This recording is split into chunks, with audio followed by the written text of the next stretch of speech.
সেটা হচ্ছে যে ধরো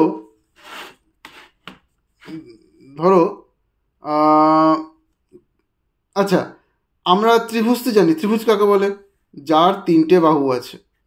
এটা একটা ত্রিভুজ, এটা একটা ত্রিভুজ, এটা আর একটা ত্রিভুজ, যে কোনো যার তিনটে বাহু আছে তাকে আমরা ত্রিভুজ বলি।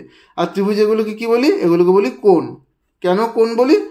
দুটো রেখা, এই যে এটা একটা রেখা, এটা একটা রেখা, এটা আরেকটা রেখা, এই দুটো রেখা দুদিকে যাচ্ছে, দুদিকে যেতে গিয়ে ওরা একজন আরেকজনকে একটা কোণে ছেদ করেছে, একটা বিন্দুতে ছেদ করেছে। এই বিন্দুতে ওরা দুজন যে কোণ উৎপন্ন করে তাকে কিন্তু ওই দুটো সরলরেখার কোণ বলা হয়। তাহলে একটা ত্রিভুজে কটা বাহু থাকে? না, তিনটে বাহু থাকে। তাহলে তিনটে বাহু তিনজনকে ছেদ করেছে, তাহলে প্রতি দুটো বাহু দুজনকে ছেদ করেছে, তাহলে কটা কোণ থাকে? না, তিনটে কোণ থাকে।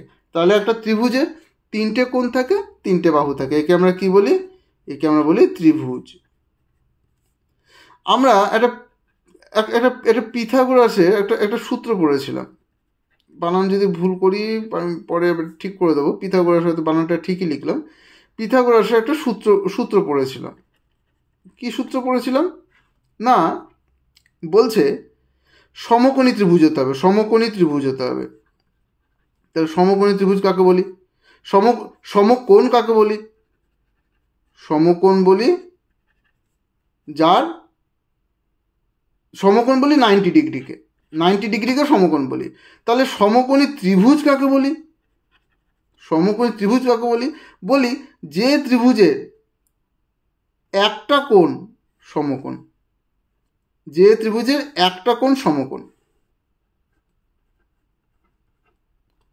এবার তোমরা জিজ্ঞেস করতে পারো যে একটা কোণের জায়গায় যদি দুটো কোণ সমকোণ হয় তাহলে কীরকম হবে? দুটো কোণ সমকোণ হতে পারে না। কেন হতে পারে না? কারণ আমরা জানি যে একটা ত্রিভুজের তিনটে কোণের সমষ্টি, এটা নিয়ম, একটা ত্রিভুজের তিনটে কোণের সমষ্টি হচ্ছে 180 ডিগ্রি। তার মধ্যে একটা কোণ আমি বলছি 90 ডিগ্রি। তাহলে একটা কোণ যদি 90 ডিগ্রি হয় তাহলে বাকি দুটো কোণের জন্য কত ডিগ্রি পড়ে থাকলো? 90 ডিগ্রি। এবার বাকি দুটোর যোগফল যদি 90 হয় তাহলে তো যে কোনো একটা তো 90 হতে পারবে না। তাই যে কোনো একটা কোণই সমকোণ হতে হবে। হয়, তাই বলছে যদি কোনো ত্রিভুজের একটা কোণ সমকোণ হয় তাহলে এই ত্রিভুজকে আমরা সমকোণী ত্রিভুজ বলি। তাহলে এই ত্রিভুজগুলোকে আমরা কি বলি?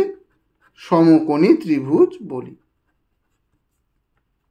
বুঝতে না পারলে কিন্তু অবশ্যই আমাকে কমেন্ট করো তোমরা। হ্যাঁ, আমি তো বুঝতে পারছি না যে তোমরা বুঝতে পারছো কি পারছো না। যদি আমার কিছু অসুবিধা হয় বা কিছু আরেকটু ডিটেলসে পড়াতে হয় আমি বলে দেবো।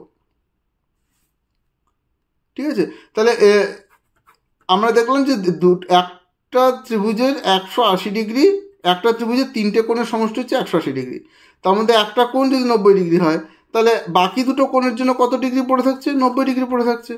তাই 90 ডিগ্রি যদি বাকি দুটোর জন্য পড়ে থাকে তাহলে তো একটা তো কখনোই তো 90 ডিগ্রি হতে পারে না, এটা তো কখনোই হতে পারে না, তাই না?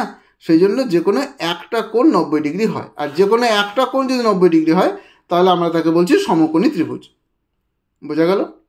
বেশ, আমি ধরে নিলাম তোমরা বুঝে নিয়েছ। এই যে পিথাগোরাসের সূত্র, এই পিথাগোরাসের সূত্রটা কি বলছে? পিথাগোরাসের সূত্র বলছে যে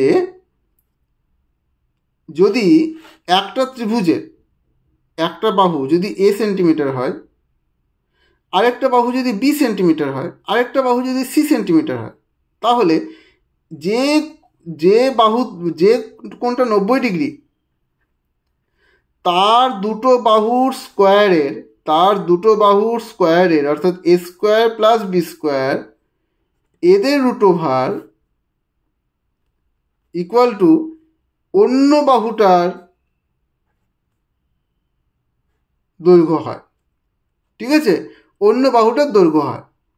তার মানে c equal to a square plus b square.